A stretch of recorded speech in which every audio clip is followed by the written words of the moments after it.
Hey, it's Conrad Thompson, and you're listening to 83weeks.com, and we are live just moments after episode 2 of Who Killed WCW has come to its completion on Vice. And this was all about the Goldberg story, and boy, it finished with you getting sent home. You got some flowers at the end of the episode, Eric. What'd you think? I got a little weepy at the end. I didn't expect that. I didn't see it coming. But what am I going to say?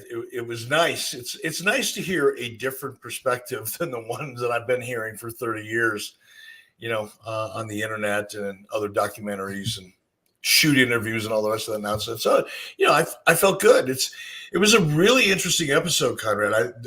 The pacing of it, Lori was watching it with me, and I just hats off to the way that show was edited and the pacing of that show. Is really, really well done. I think the editing is great. I love the letterbox look. I think it's some of the best picture quality we've seen. I mean, it feels high end. It is a first rate production, no doubt. And they dug up some names that we haven't seen a lot about or heard a lot from recently, including Dick Cheatham. And we saw a little bit of a tease last week, but this week, boy, I think he did maybe a better job than everybody else, just giving context and explaining what a microscope you were under and then what an uphill battle it was, both inside the tent and outside the tent. Yeah, it's. I'm just going to say this because it's true. The truth. I'm really happy to see at least the other perspective. Finally, because so much of what we've heard, what everybody's heard and grown up hearing for so long has been the dirt sheet narrative or the WWE version of the narrative. But thanks to Dick Cheatham, and by the way, let's put Dick into context. Dick Cheatham was the Turner finance executive who oversaw, I think it was the Hawks and the Braves, could have been just the Hawks, the Omni Arena, and WCW. And he did not report to me. He reported to Vicki Miller, I believe, who is the head of Turner Finance and on the Turner Executive Committee. So to hear Dick Cheatham explain how, from his perspective, WCW was getting jammed from day one. And for 6 years, you and I have been doing a podcast together and doing things on YouTube. When I've tried to explain it, and I know the audience is just having a hard time believing it or understanding it because it sounds like I'm defending myself or not willing to admit certain things, which I think I've proven to be false at this point. But nonetheless, to hear Dick Cheatham put it in the perspective that he did just added so much credibility to the story and what really honestly happened. Brad Siegel was very honest. I mean, Brad Siegel, I'm not going to quote him when he said it, but, he kind of jokingly said WCW didn't get a license fee. Yeah. And we were still profitable. Imagine WWE or AEW trying to be profitable without their license fees right now. Right. That's what we did. But to hear me say it is one thing. To hear somebody who is actually not even a part of WCW, a part of Turner Broadcasting and oversaw the finances, to hear his perspective, I'm grateful. I'm grateful to Dick for having the balls to do it. You listen to Brad Siegel today talk about the disparity in ad sales and the viewing audience, which is something that we talk about a lot in 83 Weeks. But you also heard Dick Cheatham remind us all that, the reason for that is because Turner ad sales people didn't want to sell it. They didn't even try to sell it. So I think it was very revealing. It's one of those shows I almost feel like I got to go back and watch it another time because of the pace of the show and the amount of information that's coming at you and the way the show is edited. There's some real nuggets in there that blew by pretty quick. Yeah. So I'm going to go back and watch it again just to make sure I see it all. Well, we thank you all for being here with us today. If you've got a question for Eric, let's hear him now. Go ahead and fire away in the chat. Want to shout out to Michael. Thank you for joining us here on our membership at 83weeks.com. Welcome aboard. And hey, thanks, Josh Henney. You're always hooking up the gift memberships. There's another 5 gift memberships, Eric, from Josh. Thank you, Josh. You're the man. We love you for that, brother. Hope you're healing up. He's got a question for us too here, Eric. He wants to know, what were your thoughts on Goldberg's responses? Of course, Goldberg was a big part of the show tonight. And I don't know. I don't think I'm alone in saying this. He comes off like the most bitter person ever in wrestling to me. I mean, he's not more bitter than Bret Hart. There's nobody more bitter than Bret Hart. I will agree, though. And here's, gosh. So here's the deal.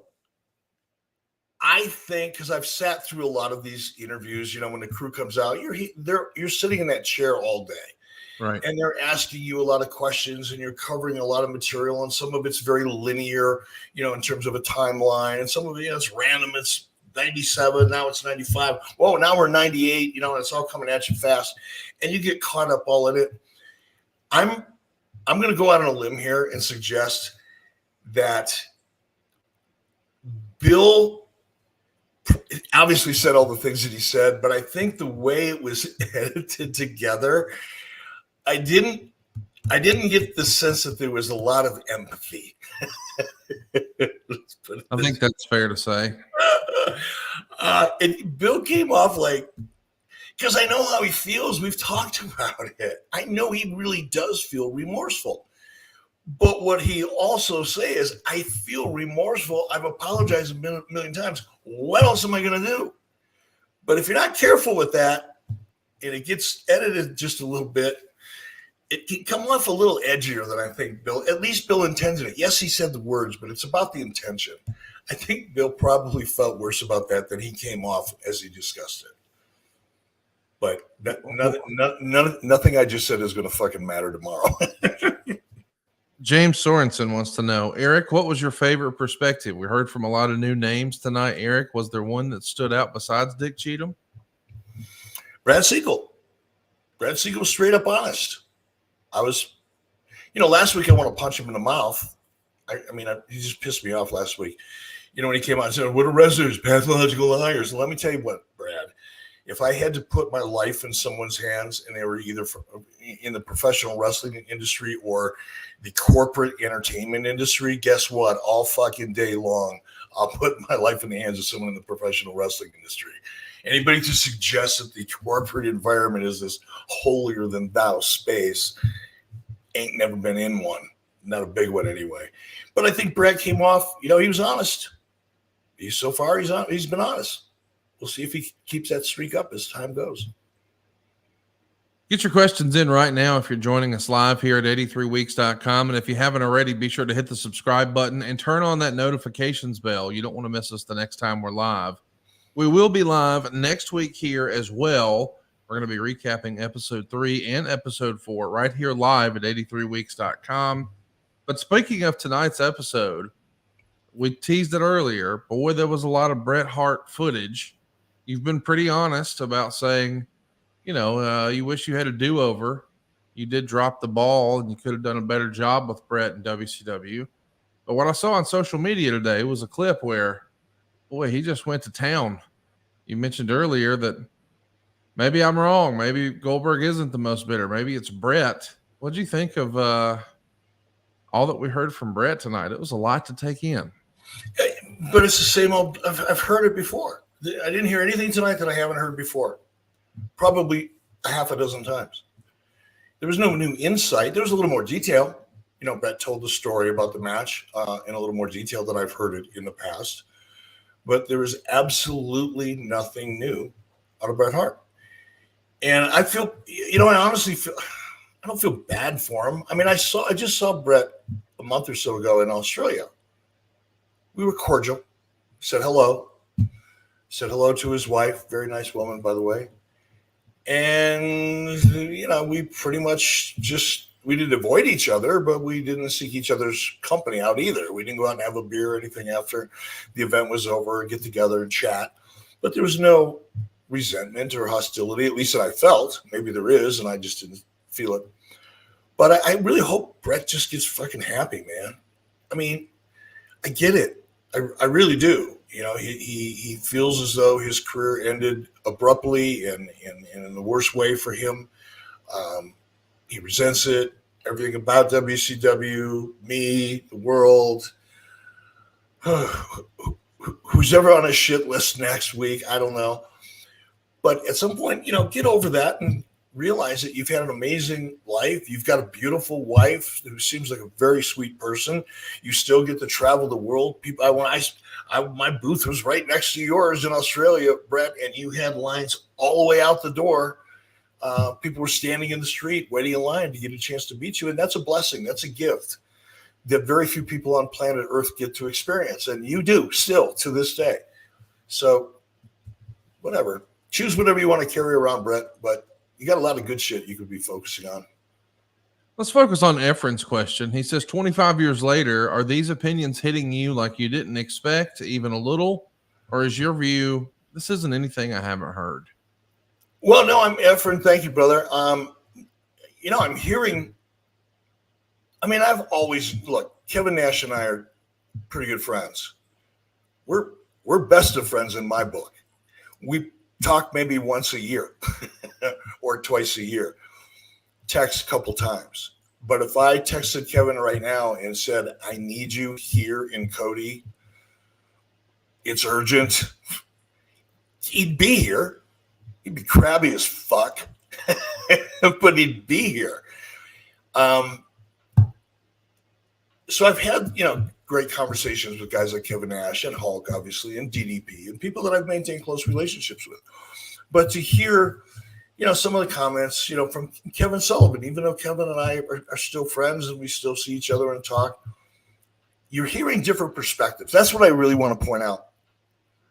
I really saw it in this one, more so than in the first one. When all of that was going down, I had my perspective. I had my world, my universe, the people that I had to deal with on a day-to-day basis internally in the office, away from the venue, away from the wrestling side of the operations. That was one of my worlds. The wrestling side of it was another one of my worlds. And the two didn't really commingle too often. But I did bring Kevin in pretty close on the business side of things, particularly in 1999. He was there for me, brother. We talked about it. I'm not going to repeat it. He was there. He didn't have to do that. He knew it was going to be a shit show. He knew he was going to get a ton of heat. So he did it anyway because he knew I needed the help. That's a friend, right? But hearing perspectives from Neil Pruitt, we all had different perspectives, and I get such a kick out of hearing each person's different perspective. We've heard a lot of wrestling perspectives for the last 20 years, but hearing people behind the scenes like Neil Pruitt and others, Dick Cheatham, of course, even Brad Siegel in this case, hearing those perspectives is really interesting to me because I wasn't seeing things from the same angle they were or the same perspective. They're looking at that world from an entirely different angle than I'm looking at that world, even though we're both looking at the same world. And it's always interesting to hear those different experiences. Want to welcome Dustin B. He became a member here at 83weeks.com today. Welcome. We greatly appreciate you. Thank you, Dustin. Thank you, Nate. Want to give you a shout out. Appreciate you donating to the cause. Instagram, a wrestling historian, has a question or comment here. Bret Hart got a $9 million contract, became a Triple Crown winner, and rarely lost by pinfall or submission. Yeah, he was treated so horribly in WCW. Wow, some facts. Maybe he didn't get the big pay-per-view against Hulk Hogan, but yeah, that doesn't sound that terrible. It's a boatload of cash, rarely losing, winning a bunch of belts. What else can you ask for? Well, I think in Bret's case, he wanted to be creatively fulfilled, but I don't know that would ever be possible. It's just, let's quit talking about Bret. I wish him well. Carry on, Bret. Be happy. Well, we can't carry on without Bret conversation at least one more time. Dustin B says, Bret's career ended because Vince broke his contract. Had Vince kept his word and contract, none of this happens. Bret didn't screw Bret. Eric didn't screw Bret. Vince screwed Bret. Where do you land on that whole Bret screwed Bret business? I don't know. I'm screwed. I don't know. There's so much screwing going on in that question that I'm all screwed up. No. Oh. It's life, right, Dustin? if any number of things would have been just a little bit different along that timeline, perhaps everything would have been different. You never know. But Bret was a big boy. Bret made a decision. He could have litigated. He could have sued Vince and probably won or settled, got a big chunk of cash. Bret made a choice. And Bret made a choice when he got to WCW. He chose to engage or not engage, or kind of sort of engage every once in a while. Those were Bret's choices. Everybody, there was one of the comments that I don't know who it was made during the show tonight, but describing, I think it was Goldberg talking about, I was entering the Shark Tank. Well, it is sort of probably no different than the NFL, Bill, when everybody's competing for one or two jobs early in the season. No different than the other form of entertainment, probably in the orchestra, who wants to be second chair when he could be first chair. So there's always competition. It's always dirty. It's always political. I just don't think things would have been any different for Bret in WCW. No matter if Bret would have had the book, I don't think Bret would have been creatively fulfilled. Well, we know Bret didn't have the book, but Tim has a great question here. If you were booking at the time, who would you have had face Goldberg at Starrcade 98, and who would have gone over? So let's answer the second question first. If it was you and you alone, would you have still beaten Goldberg at Starrcade 98, regardless of who the opponent was? I think it was time. I agree with Kevin. I mean, there's a lot of ways you could kill a character, and overexposing a character is one of the fastest, easiest, not the fastest, but the easiest way to do it. And it's the hardest one to come back from. And we had overexposed, not necessarily the character, but that storyline, or that character in that storyline. That storyline, that character had to evolve. Both the character and the story had to evolve.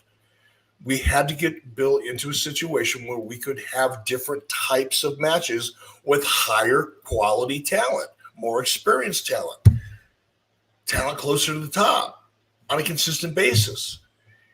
And it was time. Kevin Nash was absolutely right on that one. It was time for Bill. He couldn't ride that horse any longer.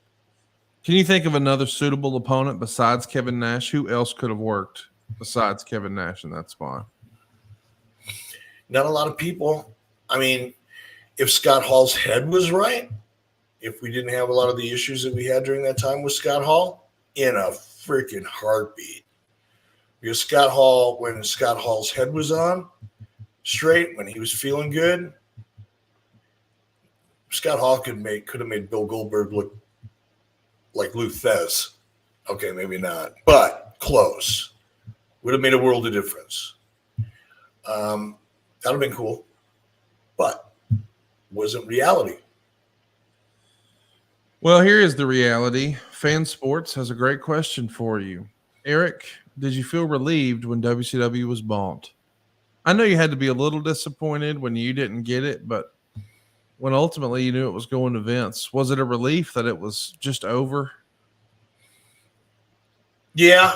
Well, it was over for me on a beach when I get a phone call from Brian Badal the day he told me that the deal was dead. I think I might have carried that around in my head for a night or two, maybe. But once it's over, it's over. I mean, there's nothing I could do about it. I couldn't fix anything. I couldn't change anything. I couldn't go back and re-engineer an approach. It was done and it was over. And I really don't think I hung on to it very long, man. I didn't think about it. I just started thinking about what I'm going to do next and getting another drink on the beach in Hawaii. Joe Compton has a question for you here. He says, Eric, I was shocked to see your wife appear on camera. How was it for you seeing her on camera? Was there any trepidation on your end bringing her onto the show? Not on my end. Lori's really comfortable on camera. She does a lot of stuff on her own and spends a lot of time on camera, so she's very effective. She's obviously my wife. She was right there in the middle of it. There's nobody on the face of the earth that knows me better than her. So, I think she added a perspective, a unique perspective that people don't often hear. So yeah, I was excited about it. No trepidation at all. She was, as long as she was comfortable with it, I was fine. If she would have said no, I don't really want to do it, that would have been fine too. But I'm glad she did. Shout out to Michael Stutler, who's donating to the cause here. We appreciate that. Keep those questions coming if you got them for Eric. And Michael did have one earlier today. He says, do you think you could sit down with Russo and talk about that time in WCW? Of course, he's going to be a big part of next week's episode. Would that be feasible? Would that be possible for you and Russo to have a conversation about the end of WCW? Well, anything's possible. I don't know that it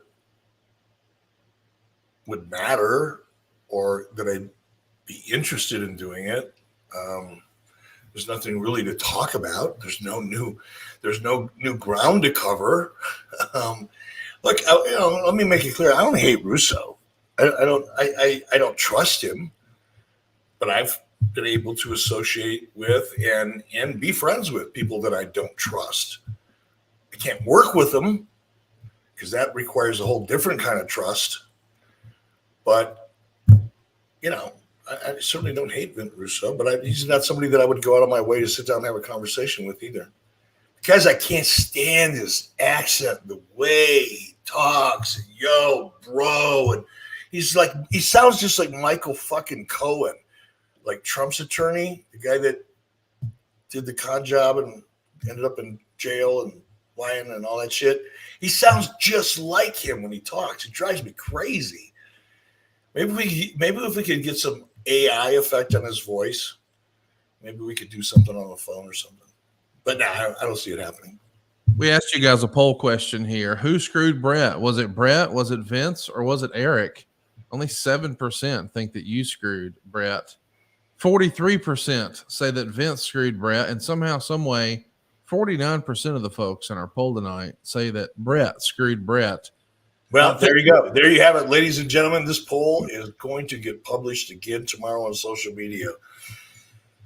Bearded Beast is with us from Canada. We greatly appreciate all of your support. Good luck on your adventures. Thanks for donating to the cause tonight. We mentioned Vince Russo because we know he's going to be a big part of next week's episode. But somebody else has been talking about you and Vince Russo this week. And I know I probably shouldn't be bringing up stuff like this, but it's late night. It's live. This is what people really want to know. I got tagged at least 100 times. People want to know what your response is to Ric Flair's tweets, where he says, you want to know who killed WCW? Let me bottom line it. Here it is. I've tried to lay low on this, but let's face it. Who killed WCW? It's a three-headed monster. Jim Herd, Eric Bischoff, and Vince Russo. There's no individual wrestler or faction that caused anything to kill WCW. It was the people in charge that created dysfunction, animosity, and tried to divide and conquer by lying to everyone and involving themselves in the promotion, which was the ultimate failure. God, I could give you 1,000 more examples. I am one to live through all three nightmares and to be saved by the WWE. Thank you to the WWE for bringing someone who was dead in the water as a result of these three people back to life. And of course, every word is capitalized, so Rick really wrote it. What do you make of that, Eric? If Rick's got something to say, he should say it to me. First of all, his tweets suck. Rick, either learn how to do it yourself, find somebody who can do a better job. Come on, man. If you want to talk about it, we'll talk about it. You want to go grab a beer somewhere? Nah, never mind. On second thought, I'll pass. But yeah, whatever. Rick, like a lot of wrestling talent, look, is there anybody that knows more about what goes on inside of a wrestling ring than someone like Ric Flair? No. I mean, in our lifetimes, when you talk about psychology, when you talk about the ability to read a crowd, to manipulate a crowd, to get the crowd what you want them to do, when you want them to do it, and to have that instinct, is there anybody that knows more than Ric Flair? I don't think so. Maybe a few people know as much, but I don't know who they are right off the top of my head. But when it comes to the business of the wrestling business, like so many wrestlers who have an opinion, on WCW's business that have absolutely no visibility, no understanding, no experience, no exposure, no anything to the business side of the wrestling business. It's just a fact. And I'm sure Rick has his opinions, and I'm sure they're real to Rick and Rick's mind. And he still feels strongly about it, obviously. But it doesn't mean he's right. It's just his opinion. Well, Conrad, it would be like me saying, well, wait a minute. I've produced over 5,000 hours of television and primetime television. I should be able to wrestle a 20-minute match. I should be able to critique Ric Flair's matches because I've produced it. I've run a wrestling company. I understand the business of the wrestling business. So therefore, I must have every answer when it comes to what's right and wrong in the ring. The fact is, that's not true. I don't. That's not my experience. I didn't grow up learning how to be a wrestler. I didn't build a career learning how to be a wrestler. I didn't build a career like Ric Flair did over such an amazing period of time in an amazing era of wrestling. He learned so much about what's going on inside of the ring, but he didn't learn anything about the business of the wrestling business, and he knew even less about the business of Turner Broadcasting and what was going on inside the company. Rick has texted me. I guess he's up late watching this, and we're live. So, oh, goody. Well, I can't wait. Here we go again. Oh, God. Get out the shovel. We're going to be slinging some shit. He wants to jump on and have a conversation with you this Thursday at 83weeks.com right here on YouTube. Are you up for that? Oh, really? Yes. Sure. Fuck it. Fuck it. All right. Look at Dano. In less than 48 hours, here it comes. The Nature Boy versus Eric Bischoff, the great debate. Oh, God. This has been brewing for a long time, it feels like. Oh, yeah. I mean, I've been on this Ric Flair love-hate roller coaster now for going on 30 fucking years. It's like, we were getting along great. We'd see each other out at conventions on the road. We're having beers together, pictures with women surrounding us, and everything's happy. Everybody's having a good time. And next thing I know, he's, mucker feathering me up one side down the other because of something I said. I don't even know what I said. But yeah, it's been a stressful situation with one Mr. Flair for the last, I don't know, year and a half or so, 2 years. Oh, man. Thursday, right here, 83weeks.com. That's your takeaway from tonight's post show. Ric Flair versus Eric Bischoff in 2024, and it's happening free on YouTube. Hit the subscribe button and turn on the notifications bell. Hey, while you're at it, cruise on over to the communities page right here on YouTube here at 83weeks.com and drop a question for Eric. We're going to be doing an Ask Eric Anything, and we mean anything. So hit us with those questions on the community tab, and be sure to tune in this Friday for Ask Eric Anything. Justin P is with us live here tonight, and he says Bret Hart is the new Ole Anderson, just bitter. Second Street Matthews says, I was only watching WCW going into Starrcade 97. I wanted to see Sting. I did not care about Bret and thought the WWF was too fake. Dustin B says Eric did kill WCW. He killed the unprofitable WCW and then created a WCW that was profitable. Well said. Oh, I love you, Dustin B. I love you for that, brother. Hey, Conrad, what did you think of the show, man? I liked it. I mean, I think, they just keep getting better and better as far as the way they're presenting the story and the editing. And I'm with you. I just think that if you take a look at like season 1 of Dark Side of the Ring and where they are now, man, this crew, and maybe it's a combination of, everything that Evan and Jason have been doing, but now they're also, being supported by $7. I just think they hit a home run. And I really liked it. They're doing deeper dives. I mean, they interviewed Stu Snyder for this. They interviewed Dick Cheatham for this. They're not just respectfully, they're not just asking wrestlers because, as you said, they only have one perspective, and that's the performer's perspective, but they can't really speak to the business or the television end. So I feel like we're at least getting more of a complete story than we have with WWE. Would you agree with that? I mean, yeah, absolutely. I mean, that's what I feel best about, to be honest, is just it's a different perspective, different information, different people who are actually involved, as opposed to I know a guy who knows a guy who fed me some information. I mean, I think it's really interesting. But I'm going to go back to what I said earlier at the head of the show, just the pacing and the editing. And when I say the editing, I mean the storytelling. The way the story is being threaded together is just so well done.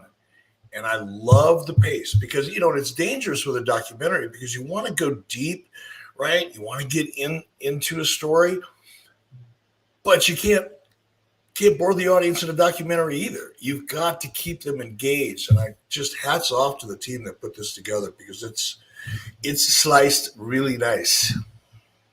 Shout out to Jeremy Gossett, who's just joined us here at 83weeks.com. Thanks for becoming a new member, pal. And shout out to Brian, who did as well, throwing you up the too sweet here. Thanks for jumping on. Brian. Justin P. has a comment here. I think Bischoff didn't handle Flair right, but Eric has been kind since then. He called Rick when Reed passed. Rick needs to forgive and let it go. Eric has been kind. Yeah, I don't think that gets anywhere. I think he just needs to get it out of his system. Maybe you do too. I think our microphones are going to be overmodulated this Thursday. Join us live. Can't believe this is real. 83weeks.com this Thursday. Eric, what are you looking forward to in the coming weeks? We've got 2 episodes left where I guess we're halfway through the story. We know we're getting heavy Russo next week. We assume that, the final episode, of course, is going to be about the sale to Vince McMahon. Is there anything you're looking forward to in particular that's still to come? Again, just like we saw tonight, some of those unique interviews and perspectives that I haven't heard before. I heard plenty of them tonight, which really, I said going into this, I said this last week, going into this opportunity, I wasn't really too excited about it because it's like, oh my God, here we go again. Same old story, same old people we're going to interview, same old this, same old that. And in talking to the team, Brian Gortz in particular, and Dave Hodgson initially, I was given assurances that now this is going to be a different perspective and more information and better research. Great. I was hopeful. I was trusting, but not completely convinced. I wanted to believe. Let's put it that way. I allowed myself to want to believe. And I think they've delivered. I think tonight's episode kind of over-delivered, really, on my expectations. And I had a fairly high expectation. So I'm excited. As far as next week, again, that's all I'm not looking forward to hearing Vince Russo's voice, but that's just me. But again, I'm looking for new information. And then, like I said, based on what we saw tonight, we're probably going to get it. Shout out to Jim Kahn, who is with us and made a donation tonight. We greatly appreciate that. Same to you. Tip of the cap to James Sorensen. Thanks for throwing some cheddar towards the cause here at 83weeks.com. Mortland, your old pal Corey, has been chatting with you about bored ladies and Bison over in Idaho recently, Eric. So keep those pen pals. Oh, yeah. 83-year-old women. 83-year-old woman. I think she's from New York. She gets out of her car. Now, first of all, an 83-year-old woman getting out of her car up in Yellowstone kind of is impressive just from the get-go. Yeah. Then she decides she's going to go pet a buffalo. Like, people are dumb. Like, fucking stupid, dumb. They think these animals are like stuffed animals and they're not real, or like they're farm animals. Like, you could go pet a cow. You can't pet cows either. And you certainly don't go pet a buffalo. So the buffalo's looking at this 83-year-old woman like, what the fuck is she doing? This old bitch is coming after me. She's getting all up in my face. That's what the buffalo's thinking. And what does a buffalo do? A buffalo does what a fucking buffalo's going to do. It gores the old bitch. Just tosses her like a rag doll. Oh, my God. It looked like a highlight reel from a extreme rodeo. Where the clowns are fucking with the bulls, and the bulls always win. The clowns are stupid too. You just don't fuck with big animals. It's dumb. But this woman, 83 years old, she goes up, she pets the buffalo. The buffalo goes, no, fuck you. Boom, off you go. Shoots through the air, the old lady goes. The good news is she lived. She lived. How tough is this woman? We got to find her and we got to send her an Easy E shirt. We've got some brand new Easy E merch coming later this month right here at 83weeks.com. And thank you, Buffaloes. 83 Buffaloes. And I guarantee you, Conrad, before the summer's over, there's going to be at least 3 more incidents just like that. Wow. Maybe an elk. Some dumb shit may decide, I want to get a close-up picture of that grizzly bear. That's a terrible selfie, me and a grizzly. Awesome. That's funny. Welcome to the club, Jet 7111. We appreciate you jumping on board. Thanks for becoming a member. Hunter Morse wants to know, was there a bittersweet relief once you were let go in 99? Also, your Q&A in Jacksonville on Sunday was the highlight of the convention. So, yeah, hey, he came and saw you in person, but was it a little bittersweet to just be able to go home, not have to think about it, and do a little fishing? Yeah, and thanks, Hunter. By the way, thanks for coming to the panel. That was a lot of fun in River City WrestleCon, by the way. Outstanding event. I had a blast. Really, really well-run event. And I had fun at that panel. It was a relief, and I think I referred to that, tonight in the episode that, part of me was dazed and confused. I wasn't emotionally all that stable before I got the phone call from Harvey to come up to his office. I was pretty beat up and worn out, and frustrated and angry and every other thing you could imagine. So once I got that news, it was just like, what, huh? Wait, kind of like when you wake up and you're in a motel room, and when you first wake up, you know you're not in your room, but you're not exactly sure where you are. That lasts for a couple of seconds. That's kind of how I felt when Harvey said, "Oh, you're done. Go home." I was like, well, how? What? Wait. But once it registered, I'm like, wait a minute. I can do the math in my head. I got 2.5 years left on my deal. Times, I'm good. I don't need to worry about that. I'm out of here. See you, Harvey. I'm going fishing. I'm not going to, I wasn't that flippant about it, but within about 2 hours I was. It took me a couple hours to adjust. By the time I got home, I talked to Lori, explained what happened with her. And, she kind of helped me, just, come out of my funk in a way. And probably within about 2 hours, by the time I got in my plane and I was off at cruising altitude, I was good. I was listening to classical music in my headsets while I had my plane on autopilot on a beautiful September day. And I'm looking down, I'm flying over Tennessee and Kentucky, and I'm heading west, and I'm looking down at all the fall colors. They're just starting. It was awesome. So no, I was probably more relieved than anything after about 2 hours. James Sorensen wants to know, is the Buffalo going to be the new mascot for 83 weeks? I'm thinking that's a good idea. We've got the 83 meets thing, and we're going to have some fun with that this summer. But yeah, we're going to do something with that Buffalo. And that old woman, I would love to interview that old woman. I'd like to find out how tough that woman is. Well, I know how tough she is. She survived getting gored by a fucking buffalo. Buffalo weighs 2,000 pounds. And like 80% of it's like all in their chest and their head and their neck. They got these tiny little hips, little buffalo hips. Big old fucking buffalo chest. 2,000 pounds of that shit going, bing, see ya, bitch. Ugh, crazy. How much fucking kratom have you had tonight? Tell the truth. None. I got home from Jacksonville landed in Billings about midnight last night, and got up early and drove home, and been working all day since. And no kratom. I'm just rolling. No coffee. Maybe that helps. I haven't had any coffee. Usually I have coffee when we talk. Moreland has an update for you. He says, she's in the hospital in my town. She was life flighted here, dude. I'm 6'6", and I have been since I was 22. People don't approach me like they do those animals. Thanks, Eric. That was hilarious. Wow. So she's still in the hospital. Well, at least we know she's human. I mean, if she would have got up and walked away, there'd be no fucking question that there's like UFOs and aliens and shit hanging around. Well, if the Buffalo was in AEW, she may have just hopped right up. Yeah, it's true. Yeah, it's true. Jim Buffalo's got a weak finisher. JimCon1479 is a new member here at 83weeks.com. We greatly appreciate you jumping on. As a reminder, if you haven't already, hit the subscribe button, turn on the notifications bell. We're going live on a Thursday. We're going to see for the first time ever the great debate.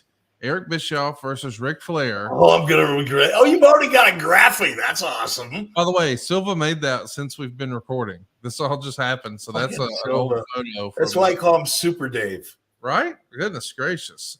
Right here, 83weeks.com. It's happening. The great debate. Eric Bischoff and Ric Flair. Hit that subscribe button. Wrestling with Life. He's got a little tongue-in-cheek comment here.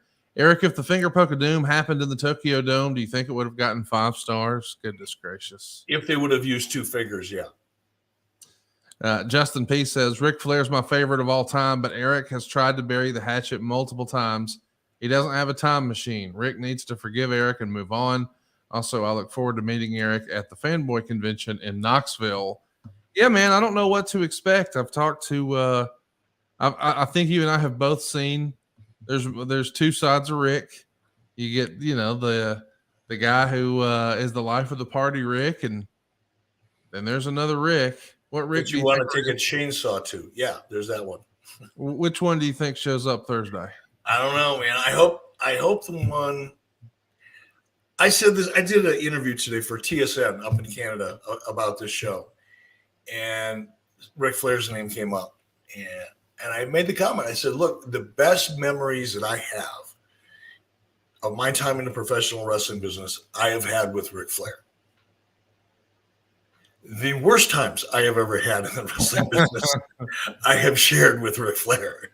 So, where are we going to find ourselves? On one end of the spectrum or the other, or possibly somewhere between? I don't know, but we're going to find out. We are going to find out. It's going down this Thursday. I know Dan Limley will be here. Thank you for joining and becoming a new member. And shout out to Carl for donating to the cause. If you guys want to ask a question, go ahead and throw it on the community page right now. This Friday, right here at 83weeks.com, you'll be able to hear Ask Eric Anything. And that's happening right here on Friday, 83weeks.com. Now, of course, it's going to happen live at adfreeshows.com. You can get all these shows early and ad-free at adfreeshows.com, including over 100,000 hours of bonus content.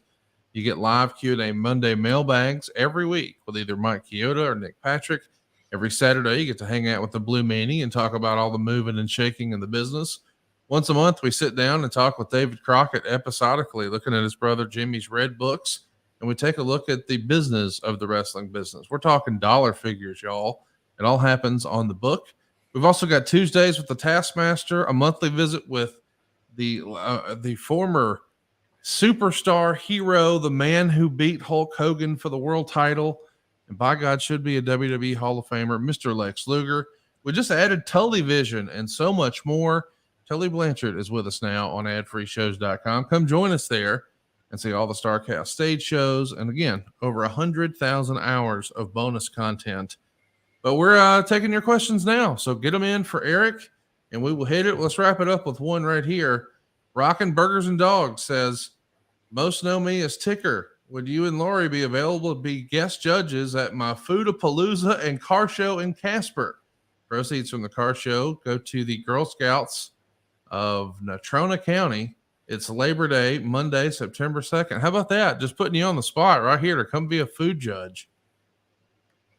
I don't know, but it sounds like fun. It does sound like fun. It's food. Come on. And it's for a good cause. Yeah. How do you beat that? So we're going to have somebody, maybe Mr. Silva or somebody can get some information here. Oh, yeah, we'll make that happen. Maybe I can't promise anything because I don't know what my schedule is in September, but sounds fun. Sure sounds fun. It sounds like fun for me, at least, what we're planning this Thursday. Tell a friend to be here live. I know Ric Flair suggested on Twitter that this should be a pay-per-view. It's free. It's on the house. It's right here at 83weeks.com. If Rick actually shows up, I guess that's the next question. Yeah, really. He gets cold feet. You think there's a chance he pulls out? I don't know. I think so. But, when Rick is hot, when he's got something to say, he'll go out of his way to say it. And clearly he's pissed off at me for something. So I'd say he's probably going to show. I'd bet money on it because he's pissed off. We'll see. We'll find out together live right here this Thursday. Hit the subscribe button, turn on the notifications bell. Mr. Whisper wants to know, Eric, any thoughts on Ricochet possibly heading to AEW? That's the prevailing talk right now, Eric. Everybody seems to think he finished up on Monday Night Raw last night. That was supposed to be his swan song. People think he's going to AEW. What do you think of that? Now, I ask because I know we have different opinions about AEW. Allegedly, one of the reasons he may have been ready to move on is he wasn't happy with his creative. I don't know that there's anywhere to go right now to be happy with your creative if you're not happy in WWE. Really, it's like, okay, dude. I don't know what your idea of creative is, but okay, whatever. Take your shot. I mean, we're assuming that where else is he going to go? Unless he just wants to take time off, or maybe he wants to go work in Japan or down in Mexico. I guess there's other options other than AEW. I hope that he's got a different option than AEW because as history has showed us time after time after time after time after time after time after time after time that coming from WWE and entering into WWE is a career killer. Now, if you're at the end of your career anyway, you just want to get a check, Ricochet, and a big one, then absolutely make that move. As long as you know that's why you're making the move is for the money. But if you're making the move because you think you're going to be creatively fulfilled, then I can give you a bunch of phone numbers you could probably call and have a conversation with a few people, and you might rethink shit. Dustin B is maybe being a little tongue-in-cheek and says, is Woo Energy and Woo Wing sponsoring Thursday? No, there's no sponsorship. There's no sort of backroom deal going on here. If Ric Flair wants to show up and confront Eric on his home turf of 83weeks.com, it'll happen here on Thursday. Brutal Pain says, how many stars do you give the old lady versus the bull? Well, we got to figure out. We got to figure out if the old lady can kick out. Now, if she doesn't kick out, like if she kicks over and doesn't get out of the hospital, I shouldn't make light of this. That's somebody's grandmother or somebody's mother. But you got to admit, she was stupid. That was dumb. It was just dumb. But hopefully, I will say a prayer. I'll make up for all the fun that I'm having at this poor woman's expense by saying a prayer for her and her quick recovery tonight. I'll do my best. But what a story that would be. I mean, I don't want anything to happen to that lady. I didn't even know the story until you told it. But can you imagine, like, I mean, that almost sounds like a Ray Stevens song. Grandma got ran over by a reindeer. Like, dude, every year, like some of the locals, there's a bar here in town. Well, it's the Irma Hotel. It's the hotel that Buffalo Bill Cody built and named for his daughter, Irma. And it still looks the same way it did when Buffalo Bill Cody built it in 1909. It was a really cool bar. It's kind of like the center of the town. Or it's a hotel, but there's a bar in a hotel. And you go in there, and it's just all the old cowboys and locals, the real cowboys, not the fake TV cowboys.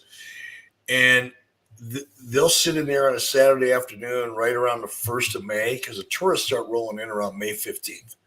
Like on May 14th, you could drive through town at 8 o'clock in the morning, and it just looks like any other day. The following day at 8 o'clock in the morning, it looks like you're at the entrance of Yellowstone National Park. Just campers and motorhomes and whatever. They just pop up in the middle of the night, show up. But the locals will sit around and they'll make bets to see how far. They'll do over-under bets to see, which date is going to be the date that somebody gets mauled by an animal that they try to take a picture of or pet in Yellowstone. It happens every year, 2, 3, 4 times. 2 years ago, some guy, this isn't fun. Did live here. Okay, tell the story loud.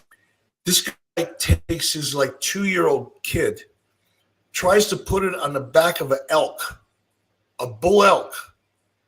A bull elk has motherfucking antlers that could cut you in half. They're like 4 feet long. And they're dangerous. And an elk weighs about 800 or 900 pounds. You know how strong a little cat is? You ever try to hold a mean, bad, angry cat? Little fucking 3-pound powerhouse. Can you imagine 900-pound cat with antlers, and this dipshit takes his 2 or 3-year-old kid and goes, "Oh, honey, take a picture." What do you think happened? Kid got all tore up. Lived. But it happens every year. People actually think now this didn't happen to me. I'm telling a story that I heard secondhand. But evidently it is from a friend of mine that lives here, I know, told me that she was in a restaurant and somebody was waiting in line while she was waiting in line to be seated and talking about, "Oh, what are we going to do? Oh, we're going to the Yellowstone. We want to see the animals." And a lady asked my friend, "What time do they let the animals out?" Like, the lady thought the animals in Yellowstone were all held in pens overnight, like in little animal hotels. Oh my! Like, you check them in, and then they check the animals out in the morning so the tourists can drive by and take pictures of them. My God. What is this country coming to? These people vote. These people teach our children. Some of them are doctors and nurses. Maybe not a doctor. Maybe not a nurse. They're smarter than that. And they see too much of it. They see what happens when you decide to take your picture with a fucking buffalo. We should get off this. I'm probably boring people.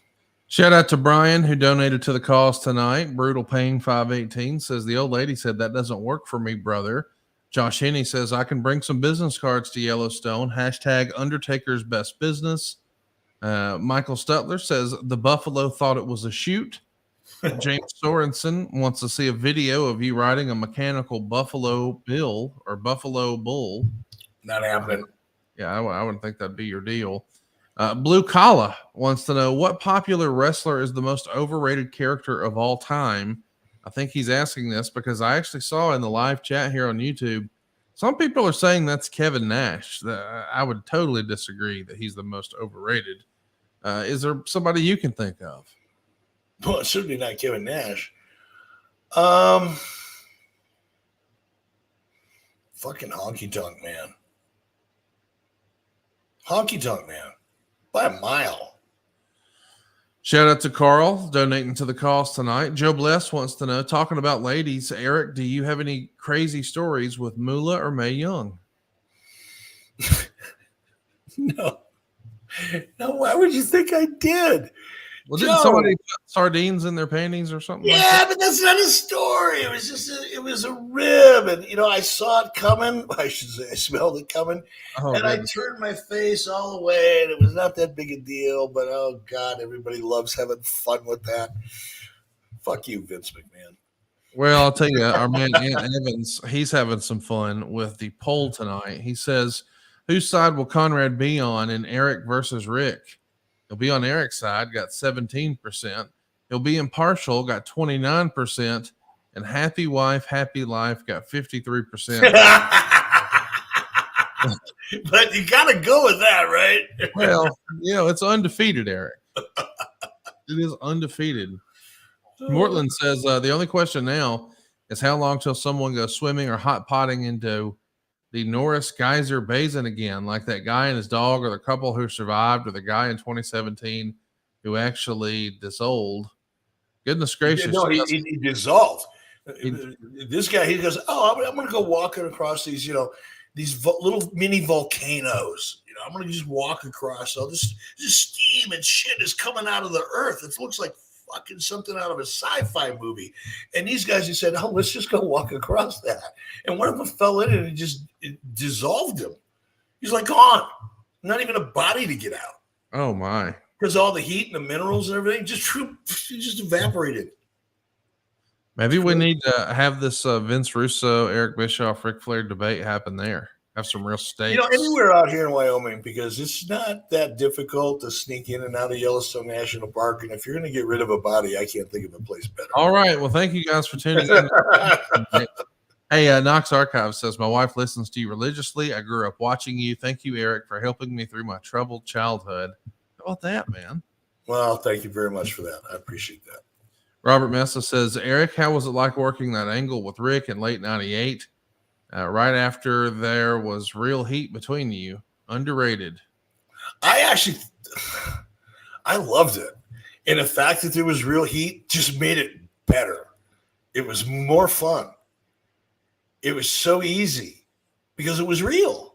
You know, the audience knew, like Rick's attorney was fighting this thing and was fighting the issue out in public. He was fighting it out in the Atlanta Journal-Constitution. And the audience knew it. They knew the story. So, it made it fun. I had a blast. Alex D says, Conrad, do you feel like Hulk held talent back, as many like Booker T have accused him of, or do you agree with Eric and feel it's exaggerated? I think Hulk is guilty of what every top wrestler in wrestling is guilty of. I mean, I don't have to name the names. You know who we're talking about on both channels. And you can tell that politics are going to be a part of wrestling forever and ever. And, Absolutely. you know, it's all about the dollars. And that's just not wrestling. That's just business. And everybody wants to be the guy who makes the most money and works the fewest dates and has the most fame. So I don't think anybody just willingly gives that spot up. That's not what we see. So no, let me tag out, brother, because I've been making way too much money, having way too much. I'm tired of making more than everybody else. Yeah, no, I'm gonna tag out and, switch up with the ring crew. It doesn't happen. Brutal Pain 518 says Buffalo versus Edna in the Tokyo Dome. Book it. My goodness. Sadara, sorry if I screwed that up, says, you talk about how color commentary in wrestling needs to be innovated. How do you feel about Pat McAfee's work? He's definitely a unique character. I like Pat's work. He adds a unique element of entertainment, in a really cool perspective. It's not exactly the type of color commentary that I'm referring to when I talk about kind of balance that I like to see, and the fact that I'd like to see play-by-play guys actually do play-by-play instead of mostly doing color and occasionally doing play-by-play. Because right now what we have is essentially 2 or 3 in some cases color commentary guys. What the fuck do you need 3 guys for? You just need 1. But you need 1 play-by-play guy instead of 3 basically color commentators. But Pat McAfee's approach is unique. It is different. I like it. It's just not quite what I'm talking about when I talk about color commentary in wrestling. Mobdor D13 says, what were your thoughts on the segment in NXT today with Cody and the old AEW guys? Eric, I know you probably didn't have a chance to see that, but we saw Ethan Page, Brian Pillman, Sean Spears, and Cody Rhodes all working a backstage segment at NXT, and then they posed for a photo.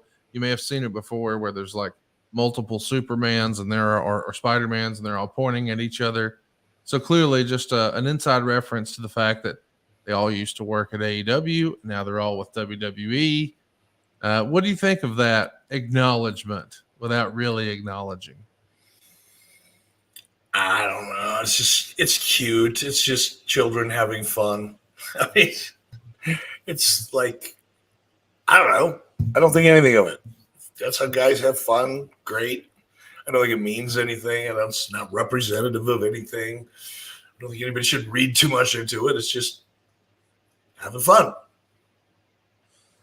Mortland is giving us a shout out again and saying that Pierce Brosnan, 007 himself, actually got fined last month for trying to walk across the thermal features at Old Faithful. That's right. I read about that. It's gracious. Justin P makes a great point here. He says Eric made Rick world champion 4 times, and he had a great run as his opponent in 98-99. Yes, Flair put people over, but he's acting like he was tortured. I mean, that is worth mentioning. He had his best money years ever on your watch. Yeah, but it is worth mentioning. He was always in the main event. He did win the world title over and over. You did. I even let him go to North Korea, for God's sake. And you gave his son a big time contract. I mean, it wasn't all bad, but I guess we'll talk about that more this Thursday. Tell a friend, hit the subscribe button, turn your notifications bell on. Ric Flair versus Eric Bischoff. It's happening in 2024. And no, it's not on pay-per-view. It's free right here at 83 Weeks. Turn that notifications bell on, hit that subscribe button. You'll be glad you did. One last question, and we'll put a bow on this one tonight. I know we've been up for a bit. We got Brian here who wants to know, do you think this Uncle Howdy gimmick is going to get over? They've been doing lots of teases. People are ready for the big reveal. We're just days away, supposedly. What say you? Do you think this is going to work? Have no idea, but hats off to WWE for having the balls to try it, because it's high risk maneuver. If there's such a thing as a high risk maneuver in booking, this is a high risk maneuver of all high risk maneuvers. And I say that because if it comes together and it works, it can be massive. But if it doesn't come off, if it doesn't register, the letdown is going to be huge. So it's not like, hey, we've got an idea for a story arc and an angle to start it out with, and if it works out, great. If it doesn't, we can just kind of pivot and move on. This isn't that. This is a big commitment, and it's high risk, and I love that. Nothing really great happens without risk. Nothing really, really great happens when you're comfortable and you're doing the same things that you've been doing because you know that, you're pretty good. It's working. This has the potential of being really, really big, and it has the potential of being really, really not. I'm excited about it. Well, you could be talking about Uncle Howdy there, or you could be talking about the great debate. It's happening here Thursday. We're less than 48 hours away. Hit that subscribe button, turn on the notifications bell. We'll see if Ric Flair's got the guts to show up. We'll find out right here on 83 Weeks in just a couple of days. Eric, did we cover everything as thoroughly as we could, recapping episode 2 of Who Killed WCW tonight on Vice? I think we did. I just noticed that Eric's Wi-Fi is acting up, boys and girls, but we greatly appreciate you guys tuning in tonight. I hope you'll join us on Thursday. We will be back live, doing it live with the Nature Boy here, only at 83weeks.com. And be sure to hit that community page. We're looking for your questions for this Friday's episode of 83 Weeks. It's Ask Eric Anything. That's right, a double dose of Eric Bischoff still to come right here on 83 Weeks. With Eric Bischoff. Hit the subscribe button. Turn the notifications bell on. You'll be glad you did.